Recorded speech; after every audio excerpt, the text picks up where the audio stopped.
You will need one T9 screwdriver.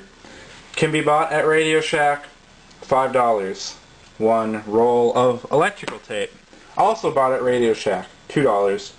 One tube of thermal or silicon-based thermal paste or silicon-based heatsink, $3 at Radio Shack, and 8 cents in pennies. Today we are going to show you how to fix your Red Ring of Death. Permanently. As you can see here, we've already started taking the Xbox apart, and if you turn it on,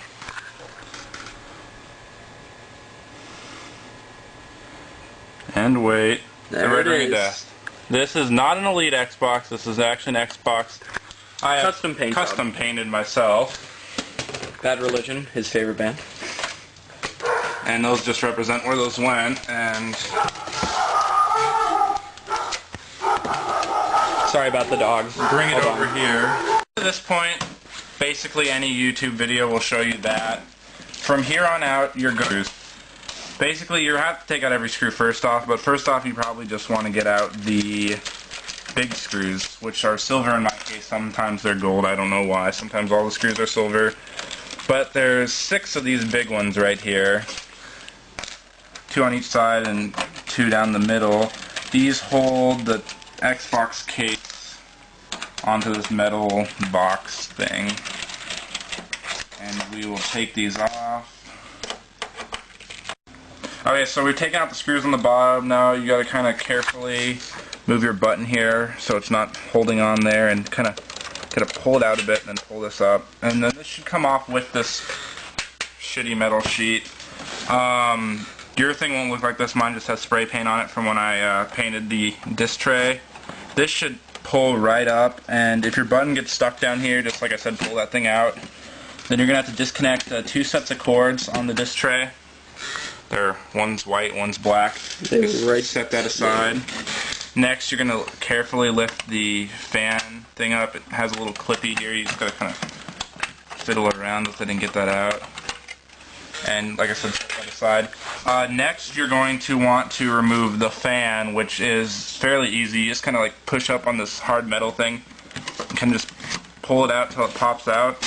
Pull it out, disconnect it from the motherboard. Just set that aside as well. Next, we're going to go for the RF board. This has 3 screws. 2 are very visible, 1 is not. You basically get your fingernail under this thing and on one side and pop this white thing off. It has arrows to show which side's up for later. Set that aside as well. 3 black screws on this. Easy, just unscrew them.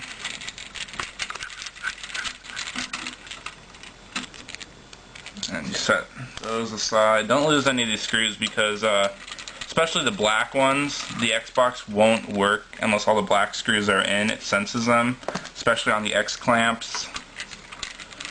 Then, once you've got all those screws out, it just pops out. It's just plugged in there, real simple like that. Carefully set that aside. Then we are going to flip it upside down and remove every screw on the bottom. I'd suggest starting with the X-clamps ones, even though I haven't.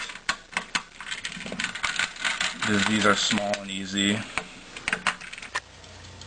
So once you've unscrewed all the screws, this basically slides out. When you do it upside down, it slides out. Then you have this. Of course, the fan's on top, so everything on top is cold, ice cold from the fan. But on the bottom, this is where the real problem happens.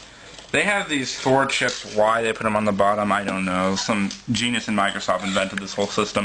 But Microsoft decided instead of putting more fans in, they're going to go the cheap way and put these little band-aids in.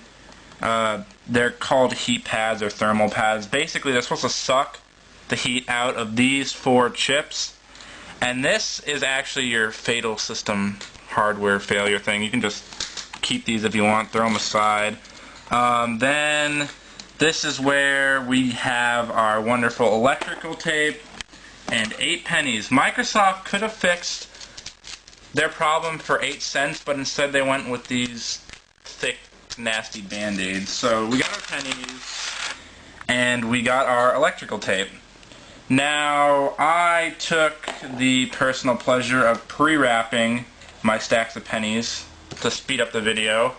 But basically, I mean, it's simple. I think you can figure that out on yourself. You take 2 pennies, do a wrap around one way, do a wrap around the other, make sure it's all closed off perfect, like this little square here. Perfectly closed off, no electricity going through you, cringe all these little corners up. Perfect, right? Yeah, great. So, you might want to get all that sticky crap that was on there off from the thermal pads. You might have some, you might not, I don't know.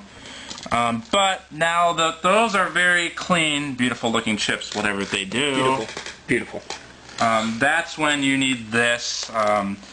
It's called many different things. Heat paste, heat sink, silicone-based thermal heat sink, I guess is a proper name. Pretty much all you need is, you can go to Radio Shack, get this. You can get everything at Radio Shack. Silicone base, heat sink, compound, caution, blah blah blah. Yeah. So, pretty much.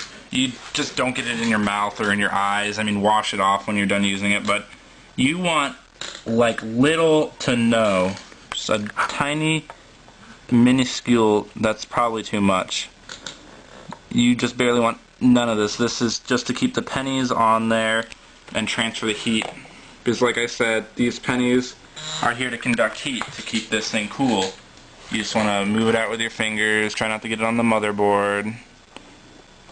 I mean, you just want, like, thin, like, we're talking as thin as plastic wrap here.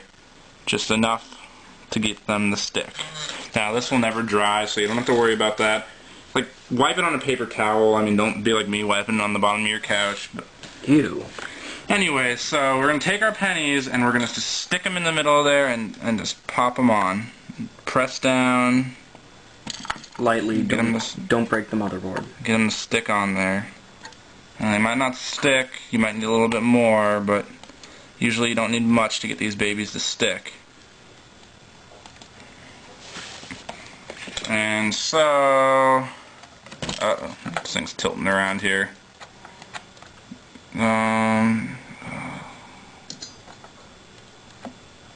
Come on, stick on there, you stupid piece of crap. Try this one over here. So, I got these all sticking on here now. And now that they're stuck on there, the problem's fixed basically.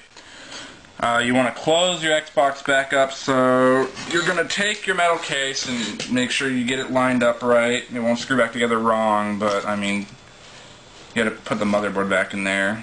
Slide it over. Try not to scratch anything too much. The pennies will slide around, so this is the hard part where you got to make sure they're in place. Once you get this clamped on there, there's not going to be a problem. They're going to be tied up against the top of this thing, but until it's clamped safely down, you want to be kind of gentle. Okay, so now that I got it in there, kind of line up the screw holes. You don't want to strip any of your screws. Okay, this part is very important. This is just, make sure when you first plug it back in anyways, don't be connected to live in any way, because if you connect this wrong, you will be banned. Your Xbox will be banned from live, because they'll think you're modding for some reason, but you just, basically it's easy, but I've had friends fuck it up. You just plug these back in correctly, and like I said, don't be connected to live, because then you won't get banned. It will just tell you that something's plugged in wrong. That's that part. So we put it back together. Everything's good. Now this is where we borrow a little help from my favorite old trick before I knew about this, the towel trick. Also, you can look that up on another YouTube video. Basically, it's fixed. It just still thinks it has the red ring of death. It doesn't know that it's been fixed. Alright, so here we have it all hooked up back to the TV. One towel trick later, and we'll see what happens.